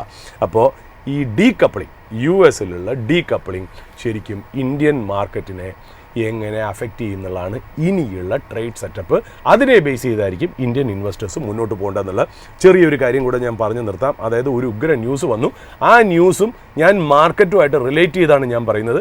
അതായത് ഇപ്പോൾ അടുത്ത കാലത്ത് വന്നൊരു ന്യൂസ് എന്ന് പറഞ്ഞാൽ ഈ നമ്മുടെ ബാങ്കിൻ്റെ കാര്യത്തിലേ ഈ second half of financial year എന്ന് ഇനി മാർച്ച് വരെ എൻഡ് ചെയ്യുന്നതിനാണല്ലോ നമ്മൾ സെക്കൻഡ് ഹാഫ്. ഈ സാധാരണ സെക്കൻഡ് ഹാഫിൽ ഈ ബാങ്ക് ലോണിന് വേണ്ടിയിട്ടുള്ള ഡിമാൻഡ് വളരെ ഹൈ ആണ്. ബാങ്ക് ലോണിന് വേണ്ടിയിട്ടുള്ള ഡിമാൻഡ് വളരെ ഹൈ ആണ്. അതിൽ ഒന്നാമത്തെ കാര്യം ഇപ്പോഴത്തെ സാഹചര്യത്തിലെ പ്രത്യേകത എന്ന് വെച്ചാൽ ഇൻട്രസ്റ്റ് റേറ്റ് കട്ട് ചെയ്ത് നിൽക്കുകയാണ്. അതുകൊണ്ട് ബാങ്ക് ലോൺ ചീപ്പറാണ്. രണ്ടാമത് GST കാരണം ഒരുപാട് ഗുഡ്സിൻ്റെ റേറ്റ് ഭയങ്കരമായിട്ട് കട്ട് ചെയ്തിരിക്കുന്നു. അപ്പോൾ ഈ കാരണങ്ങളൊക്കെ കൊണ്ട് തന്നെ സ്വാഭാവികമായിട്ട് എല്ലാ കൊല്ലത്തേനേക്കാട്ടിലും കൂടുതൽ സെക്കൻഡ് ഹാഫിൽ ലോണിന് വേണ്ടിയിട്ടുള്ള ഡിമാൻഡ് വളരെ ഹൈ ആണ് എന്നുള്ള. ബട്ട് ഇന്നലെ നമ്മൾ ശ്രദ്ധിക്കുകയാണെങ്കിൽ ഇന്ത്യൻ ഒരു ന്യൂസ് വന്നു. അതായത് ബാങ്കിൻ്റെ ലോൺ ടു ഡെപ്പോസിറ്റ് റേഷ്യോ എന്ന് ഞാനൊന്ന് ടെക്നിക്കലായിട്ട് പറയുകയാണെങ്കിൽ ക്രെഡിറ്റ് ഡെപ്പോസിറ്റ് റേഷ്യോ എന്ന് CD അത് റീച്ചസ് 80%. അതായത് CD റേഷ്യോ റീച്ചസ് 80%. അതിൻ്റെ അർത്ഥം എന്താണെന്നറിയോ? ബാങ്കിന് എങ്ങനെയാണ് പൈസ ഉണ്ടാക്കുന്നത്? ബാങ്കിന് സ്വന്തമായിട്ട് പൈസയില്ല. ബാങ്ക് നമ്മളെപ്പോലെ സാധാരണക്കാരിൽ നിന്ന് ഫിക്സഡ് ഡെപ്പോസിറ്റ് എടുക്കുന്നു, ഒരു ലോവർ ഇൻട്രസ്റ്റ് റേറ്റ് നമുക്ക് തരുന്നു. എന്നിട്ട് ആ പൈസ ഉപയോഗിച്ച് ബാങ്ക് ലോൺ ആവശ്യമുള്ള കോർപ്പറേറ്റ്സിനും ഇൻഡിവിജ്വൽസിനും കൊടുക്കുന്നു ഒരു ഹയർ ഇൻട്രസ്റ്റ് റേറ്റിന്, അല്ലേ? ആ ഹയർ ഇൻട്രസ്റ്റ് റേറ്റ് കിട്ടിയിട്ട് അതിൽ നിന്നൊരു ഭാഗം എടുത്തിട്ട് പൈസ തരുന്ന ഡെപ്പോസിറ്റേഴ്സിന് കൊടുക്കുന്നു, ബാക്കി ബാങ്ക് എടുക്കുന്നു. ഇതാണല്ലോ ബാങ്കിൻ്റെ പരിപാടി. അപ്പോൾ CD റേഷ്യോ, അതായത് ക്രെഡിറ്റ് ഡെപ്പോസിറ്റ് റേഷ്യോ അല്ലെങ്കിൽ ലോൺ ടു ഡെപ്പോസിറ്റ് റേഷ്യോ 80 എന്ന് പറഞ്ഞാൽ അതിൻ്റെ അർത്ഥം ബാങ്കിന് കിട്ടുന്ന ഡെപ്പോസിറ്റേഴ്സിൽ നിന്ന് കിട്ടുന്ന 100 രൂപയിൽ 80 രൂപയും അവർ ലോൺ കൊടുക്കുകയാണെന്നുള്ളത്. അതിൻ്റെ അർത്ഥം ഇത് വളരെ ഹൈ ആയിട്ടുള്ള ഒരു റേറ്റ് ആണ് എന്നുള്ളതാണ്. അതിന് 2 കാരണങ്ങളാവാം. ഒന്നെന്ന് പറയുന്നത് എന്താ പറയുക, ലോണിൻ്റെ ഡിമാൻഡ് കൂടുന്നതുണ്ടാവാം. 2 ഡെപ്പോസിറ്റ് മൊബിലൈസേഷൻ കുറവാകുന്നതുണ്ടാവും. ഡെപ്പോസിറ്റ് മൊബിലൈസേഷൻ കുറവാകാനുള്ള സാധ്യതയാണ് കൂടുതൽ ഇവിടെ കണ്ടിരിക്കുന്നത് എന്നുള്ള കാര്യം. അതിൻ്റെ രസകരമായിട്ടുള്ള കാര്യം എന്ന് വെച്ചാൽ മാർച്ച് മുതൽ നമ്മൾ ഒക്ടോബറിൽ നോക്കുകയാണെങ്കിൽ ക്രെഡിറ്റ് ഗ്രോത്ത്, അതായത് ലോൺ എന്ന് പറയുന്നത് 11% നിന്ന് ഏതാണ്ട് 11.3% ആകുമ്പോൾ ഡെപ്പോസിറ്റ്സ് അതേ പീരിയഡിൽ 10.3 നിന്ന് 9.7 ആയിട്ട് കുറഞ്ഞു എന്നുള്ള, അതായത് ഡെപ്പോസിറ്റ് മൊബിലൈസേഷൻ കുറഞ്ഞു. കാരണം എന്തായിരിക്കും? കാരണം ഒന്നെന്ന് പറയുന്നത് ഇൻട്രസ്റ്റ് റേറ്റ് കുറച്ചപ്പോൾ ഡെപ്പോസിറ്റിൻ്റെ റേറ്റും കുറച്ചു, ഇൻട്രസ്റ്റും കുറച്ചത് കാരണം അങ്ങനെ. അത് മാത്രമല്ല, പിന്നെ രണ്ടാമത്തെ കാരണം എന്താ? Money is moving out of bank deposit to financial assets like mutual fund, SIP അല്ലെങ്കിൽ സ്റ്റോക്ക് മാർക്കറ്റിലേക്ക് പോണത് കാരണവും അത് കുറയുന്നു എന്നുള്ള. അപ്പോൾ ഇപ്പോഴത്തെ പ്രത്യേകത എന്താ? ബാങ്ക് 80% CD റേഷ്യോ ആണെങ്കിൽ ബാങ്കിന് വെറിയായി. അതായത് ഇനി 20% കൂടെ ഉള്ളൂ. ഒരു എമർജൻസി എല്ലാവരും കൂടെ വന്ന് ഡെപ്പോസിറ്റ് പെട്ടെന്ന് വിഡ്രോ ചെയ്ത് കഴിഞ്ഞാൽ എന്ത് ചെയ്യും? അപ്പോൾ അത് കാരണം ഒരു ഡെപ്പോസിറ്റ് മൊബിലൈസേഷന് വേണ്ടി ബാങ്കുകൾ ശ്രമിക്കും എന്നുള്ള കാര്യത്തിൽ സംശയമില്ല. ICICI ബാങ്ക് ഇന്നലെ തേഴ്സ്ഡേ അവരുടെ സീനിയർ സിറ്റിസൺസിൻ്റെ ഡെപ്പോസിറ്റ് റേറ്റ് 7.2% ഉയർത്തിയിരിക്കുന്നു. ഒന്ന് ആലോചിച്ച് നോക്കണം, ഇത് നമ്മുടെ മറ്റേ എന്താ പറയുക, റിവേഴ്സ് മോണിറ്ററി പോളിസി ട്രാൻസ്മിഷനാണ്. മോണിറ്ററി പോളിസിയിൽ ട്രാൻസ്മിഷൻ എന്ന് പറഞ്ഞാൽ ജനങ്ങളിലേക്ക് കൊടുക്കാന്ന് പറഞ്ഞാൽ നേരെ തിരിച്ച് ജനങ്ങൾക്ക് ഡെപ്പോസിറ്റ് കൂടുതൽ കൊടുക്കുകയാണ് എന്നുള്ളതാണ് മനസ്സിലാവുന്നത്. അതൊരു പക്ഷേ ഈ SIP ആണല്ലോ മാർക്കറ്റിൽ നമ്മുടെ ഡൊമസ്റ്റിക് ഇൻസ്റ്റിറ്റ്യൂഷൻസ് വഴി വന്നിട്ട് മാർക്കറ്റിനെ സപ്പോർട്ട് ചെയ്ത് നിർത്തിയിരിക്കുന്നത്. ഇനിയിപ്പോൾ ഡെപ്പോസിറ്റ് റേറ്റ് കൂട്ടിക്കഴിഞ്ഞാൽ ഇനി പൈസ തിരിച്ച് സിപ്പിൽ നിന്നും സ്റ്റോക്കിൽ നിന്നും ബാങ്കുകളിലേക്ക് കയറുമോ എന്നുള്ളൊരു ചെറിയ ഒരു എഫക്റ്റ് ഇതിനകത്ത് ഉണ്ട് എന്നുള്ളൊരു കാര്യം കൂടെ നമ്മളൊന്ന് പറഞ്ഞിരിക്കുന്നു. അതിന് 2 കാരണങ്ങളുണ്ട്. ഒന്നെന്ന് പറയുന്നത് അങ്ങനെയാണെങ്കിൽ സ്റ്റോക്ക് മാർക്കറ്റിൽ നിന്ന് പൈസ തിരിച്ച് ബാങ്കിലേക്ക് വരും. രണ്ടാമത് ബാങ്കുകളുടെ പ്രോഫിറ്റബിലിറ്റിയെ, അതായത് ഡെപ്പോസിറ്റ് കൂടുതൽ കൊടുക്കുകയാണെങ്കിൽ, ഡെപ്പോസിറ്റ് റേറ്റ് കൂടുതൽ കൊടുക്കുകയാണെങ്കിൽ ഓൾറെഡി ലോൺ കൊടുത്തിരിക്കുകയാണ്, ഇത് തമ്മിലുള്ള ആ ഒരു മാർജിൻ കുറയാനുള്ള ചാൻസ് ഉണ്ട്. ഇത് രണ്ടും ഇന്ത്യൻ മാർക്കറ്റിന് ചിലപ്പോൾ ഒരു പാരയായി മാറാനുള്ള ചാൻസ് ഉണ്ടെന്ന് കൂടെ പറഞ്ഞു വെച്ചിട്ട് ഞാൻ ഇന്നത്തെ ഓപ്പണിംഗ് സ്റ്റേറ്റ്മെൻറ്റ് പറഞ്ഞു നമുക്കൊന്ന് ലൈവ് അപ്ഡേറ്റും മാർക്കറ്റിൻ്റെ ടെക്നിക്കലും എടുത്തിട്ട് നമുക്ക് തിരിച്ചു വരാം. വിഷ്ണു സാർ, നമുക്ക് ചെറിയൊരു സാങ്കേതിക പ്രശ്നമുണ്ട് സഫാനിലോട്ട് പോകുന്നതിൽ. നമുക്ക് നേരെ സ്പോട്ട് ലൈറ്റിലോട്ടെങ്കിലും ഒന്ന് കടന്നാലോ? പിന്നെന്താ, നമുക്കിപ്പോൾ വിഷ്ണു ഇതിനകത്ത് സ്പോട്ട് ലൈറ്റ് എന്ന് പറയുന്നത് ഇന്ന് ഞാൻ കണ്ടുവച്ച ഒരു കാര്യം എന്ന് വെച്ചാൽ, നമ്മൾ ഇപ്പോൾ നമ്മുടെ ലൈഫിൽ തന്നെ നമ്മൾ സാധാരണ ഇപ്പോൾ ഞാനിത് പറയാൻ കാര്യം വെച്ചാൽ അടുത്ത കാലത്ത് ഒരു ന്യൂസ് വന്നു. പ്രേമാനന്ദ് എന്ന് പറഞ്ഞു ബാംഗ്ലൂരിലുള്ള ഒരു സോഫ്റ്റ്വെയർ എഞ്ചിനീയർ. ഈ പ്രേമാനന്ദ് ഒരു ഫോൺ മേടിച്ചു.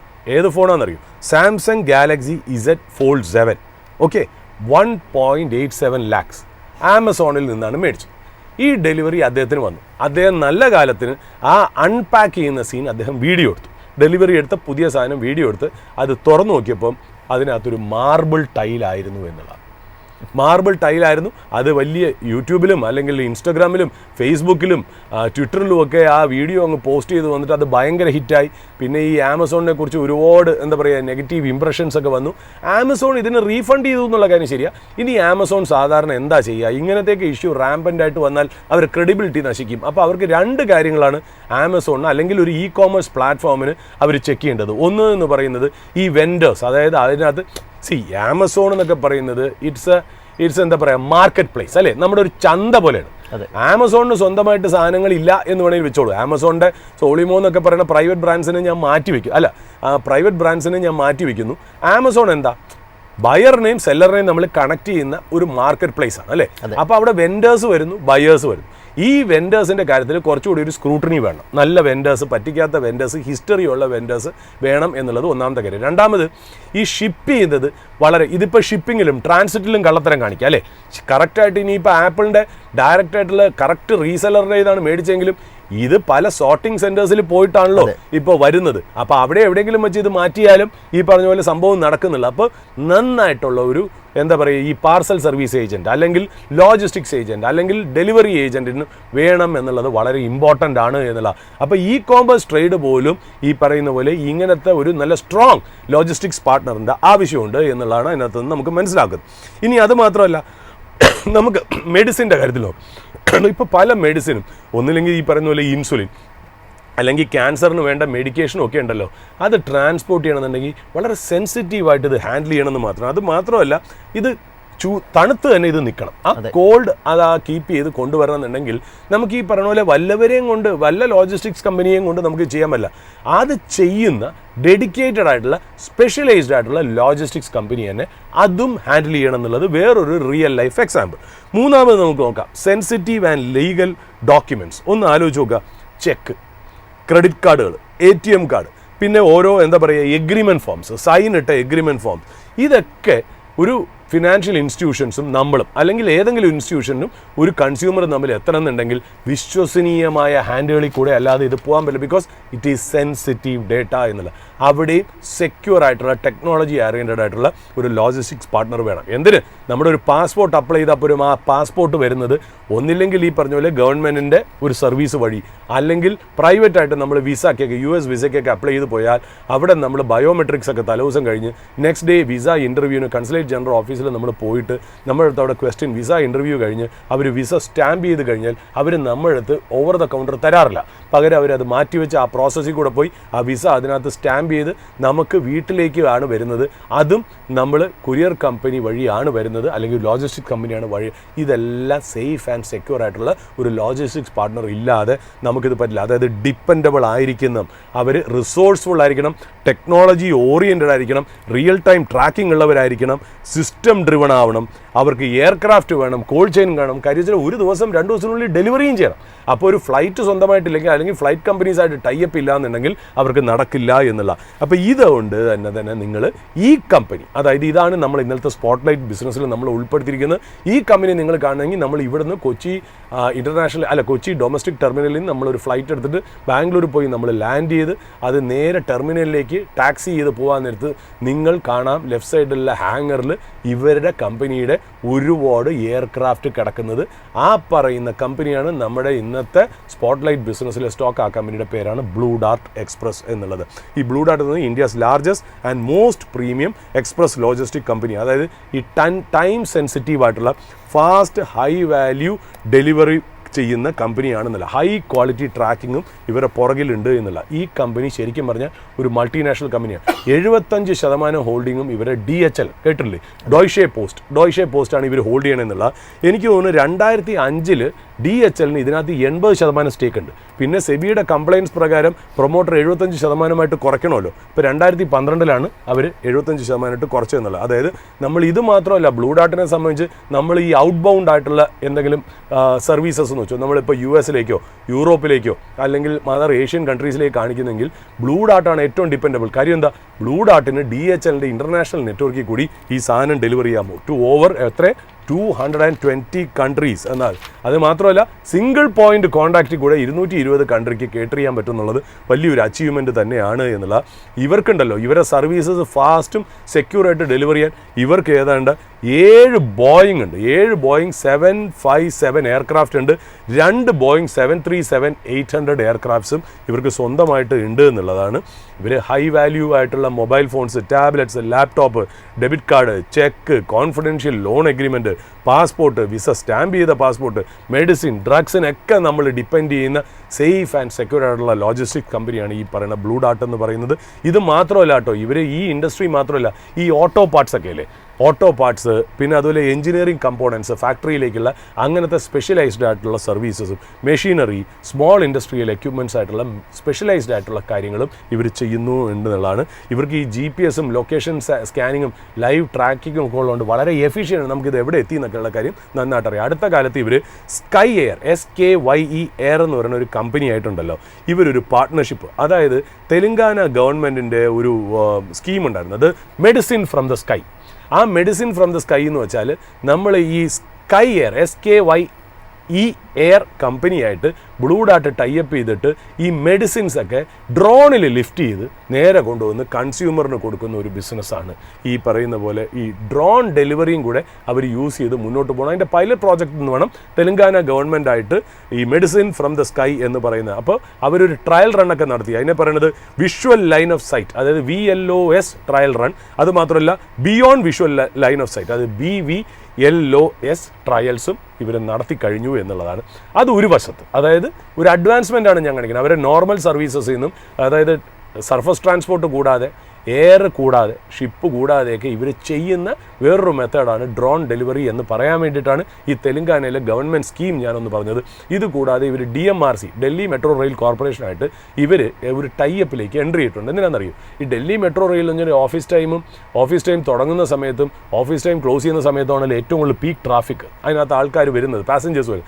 അല്ലാത്ത നോൺ പീക്ക് അവേഴ്സിൽ ഇതേപോലെ കാർഗോ അല്ലെങ്കിൽ ചെറിയ ചെറിയ പാർസൽസ് ട്രാൻസ്പോർട്ട് ചെയ്യാൻ വേണ്ടി ഇവർ DMRC ആയിട്ട് സൈൻ ചെയ്തു എന്നുള്ള. ഇപ്പോൾ ഡൽഹിയിലാണ് അത് സൈൻ ചെയ്തേക്കുന്നത്. DMRC ആയിട്ട് സൈൻ ചെയ്താൽ ഒബ്വിയസ്ലി നമുക്കറിയാമല്ലോ, ഈ പറയുന്ന പോലെ കൊച്ചിയിലേക്കും വരാം, ഈ പറയുന്ന പോലെ ട്രിവാൻഡ്രത്ത് ഇനി ലൈറ്റ് മെട്രോ വരുന്നു എന്നും പറയുന്നു. ഈ കമ്പനിയുടെ ബ്ലൂ ഡാർട്ടിൻ്റെ റവന്യൂ എന്ന് പറയുന്നത് B2B ബിസിനസ്സാണ്. ഇവർക്ക് 70%, ബിസിനസ് ടു കൺസ്യൂമർ ഏതാണ്ട് 30%ആണ് അവർ റവന്യൂ എന്ന് പറയുന്നത്. ഏതാണ്ട് 56,400 ലൊക്കേഷനിൽ ഇവർക്ക് സെർവ് ചെയ്യാനുള്ള കേപ്പബിലിറ്റി ഉണ്ട്. ഇവരെ 24-25 റവന്യൂ നോക്കുകയാണെങ്കിൽ 5,720 crores ആണ്. ഓപ്പറേറ്റിംഗ് പ്രോഫിറ്റ് 573 കോടിയാണ്. പാറ്റ് എന്ന് പറയുന്നത് 244 കോടിയാണെന്നുള്ളതാണ്. ഡെറ്റ് ഫ്രീ കമ്പനിയാണ്. ബട്ട് ഈ 2024 ബാലൻസ് ഷീറ്റ് ഞാൻ 2025 നോക്കുമ്പോൾ എനിക്ക് സമയം കിട്ടില്ല. ഏതാണ്ട് 200 കോടിയുടെ ഒരു ഡെപ്റ്റ് ഇപ്പോൾ കാണിക്കുന്നുണ്ട് എന്നുള്ളതാണ്. അതൊന്ന് ഇൻവെസ്റ്റേഴ്സ് ചെക്ക് ചെയ്യണമെന്നുള്ളത്. ഇതിൻ്റെ മാർക്കറ്റ് പ്രൈസ് ഏതാണ്ട് 5,900 റുപ്പീസാണ്. മാർക്കറ്റ് ക്യാപ്പ് 14,000 crores ആണ്. ഞാൻ ഈ പറഞ്ഞത് ഒരു തിയറട്ടിക്കൽ പർപ്പസിനാണ്. അതായത് നിങ്ങളുടെ ജീവിതത്തിൽ അഫക്റ്റ് ചെയ്ത്, അതായത് നിങ്ങളെ എന്നും തൊടുന്ന പ്രോഡക്ട്സ്, അതായത് ഒരു ഇ-കോമേഴ്സ് ആമസോൺ വഴിയുള്ള ഡെലിവറി ആയിക്കോട്ടെ, ഒരു ഡ്രഗ് നിങ്ങൾ ഡെലിവറി എടുക്കുമ്പോൾ ആയിക്കോട്ടെ, അല്ലെങ്കിൽ ഒരു വിസ അടിച്ചിട്ട് ഒരു പാസ്പോർട്ട് കിട്ടുന്നതായിക്കോട്ടെ, അല്ലെങ്കിൽ ഒരു ബാങ്കിൻ്റെ ATM ഡോക്യുമെൻറ്റ്സും ഇതേപോലെ സെൻസിറ്റീവ് സീക്രസി ഉള്ള ഡോക്യുമെൻറ്റ്സും നിങ്ങളുടെ കയ്യിൽ, അല്ലെങ്കിൽ യൂണിവേഴ്സിറ്റിയുടെ ഡിഗ്രികൾ, അങ്ങനത്തെയൊക്കെ കാര്യങ്ങൾ കിട്ടുമ്പോൾ നിങ്ങൾക്കെന്നും കോളിംഗ് ബെൽ അടിച്ച് ഒരാൾ വന്ന് നിൽക്കുമ്പോൾ നിങ്ങൾ വാതിലോർക്കുമ്പോൾ അതൊരു ബ്ലൂ ഡാർട്ട് ഏജൻ്റ് ആണെന്ന് പറഞ്ഞ് മനസ്സിലാക്കി തരാൻ അക്കാഡമിക് പർപ്പസിന് വേണ്ടി മാത്രമാണ് നമ്മൾ സ്പോട്ട്ലൈറ്റിൽ ഈ ബിസിനസ് നമ്മൾ ഉൾപ്പെടുത്തിയത്. ഇത് റെക്കമെൻഡേഷനോ സോളിസിറ്റേഷനോ അഡ്വൈസോ അല്ല. ഇത് ഞാൻ പേഴ്സണലി എൻ്റെ മകൻ്റെ പോർട്ട്ഫോളിയോയിൽ ഹോൾഡ് ചെയ്യുന്ന ഒരു സ്റ്റോക്കാണെന്നുള്ള പേഴ്സണൽ ഡിസ്ക്ലോഷർ, വിഷ്ണുവിൻ്റെ ഡിസ്ക്ലോഷർ. വിഷ്ണു ഇത് ഹോൾഡ് ചെയ്യുന്നില്ല എന്നുള്ളതാണ്. നിങ്ങളുടെ ഇൻവെസ്റ്റ്മെൻറ്റ്സ് ഒരു സെബി രജിസ്റ്റേർഡ് ഇൻവെസ്റ്റ്മെൻറ്റ് അഡ്വൈസറിൻ്റെ നിരീക്ഷണത്തിലും ശിക്ഷണത്തിലും മാത്രം ചെയ്യുക. ഒരു നല്ല രീതിയിലുള്ള ഒരു സെറ്റപ്പിലോട്ട് ഫോമായി വരുന്നു എന്ന രീതിയിലുള്ള പല ഇൻഡിക്കേഷൻസ് ഉണ്ട് എന്ന രീതിയിൽ, പല ഇൻഗ്രീഡിയൻസ് ഉണ്ട് എന്ന രീതിയിൽ ഒരു എപ്പിസോഡ് തന്നെ നമ്മൾ ചെയ്തിരുന്നു. ഇന്നും നമ്മൾ അതിൻ്റെ കൂടെ ചില കാര്യങ്ങൾ ആഡ് ചെയ്തു. എസ്പെഷ്യലി നമ്മളൊരു ഫെഡ് റേറ്റ് കട്ടിനുള്ള ഒരു സാധ്യത ചിലപ്പോൾ ഉണ്ടായേക്കാമെന്നുള്ള രീതിയിലുള്ള പറഞ്ഞു. കൂടാതെ നമ്മൾ ആൻറ്റി എ ട്രേഡിനെ കുറിച്ചുള്ള കാര്യങ്ങളൊക്കെ കൂടി നമ്മൾ ഇന്ന് ഡിസ്കസ് ചെയ്യുകയുണ്ടായി. സാർ, എന്താണ് ഇനി സാറിൻ്റെ എന്തെങ്കിലും കൂടി ആഡ് ചെയ്യാനുണ്ടോ? മാർക്കറ്റിലൊരു ഒരു നിക്ഷേപകരെ എന്താണ് ഇനി ഒരു പ്രതീക്ഷിക്കേണ്ടതെന്നുള്ളൊരു കാര്യത്തിൽ കൂടി? നമ്മളൊരു ട്രേഡ് സെറ്റപ്പിനെ പറയുന്നതേ, നമ്മൾ ഇപ്പോൾ ഞാൻ പറഞ്ഞില്ലേ 3 കാര്യങ്ങളാണ് മാർക്കറ്റിൽ ഇമ്പോർട്ടൻ്റ് ആയിട്ടുള്ളത്. ഒന്ന് എന്ന് പറയുന്നത് ടെക്നിക്കൽ, നമ്മളതിനെ സപ്പോർട്ടും റെസിസ്റ്റൻസും ബാക്കിയുള്ള DMA ഒക്കെ ഉപയോഗിച്ച് നമ്മളതിനെ എക്സ്പ്ലെയിൻ ചെയ്യുന്നു. ടെക്നിക്കൽ എന്താ ചെയ്യുന്നത്? ടെക്നിക്കൽ കുറച്ചുകൂടെ ആൾക്കാർ എങ്ങനെയാണ് മാർക്കറ്റിൽ ഇൻവോൾവ് ചെയ്യുന്നത്, അവരുടെ ഇമോഷൻ എന്താണെന്നുള്ളതാണ് ഈ ടെക്നിക്കൽസിൽ റിഫ്ലക്റ്റ് ചെയ്യുന്നത്.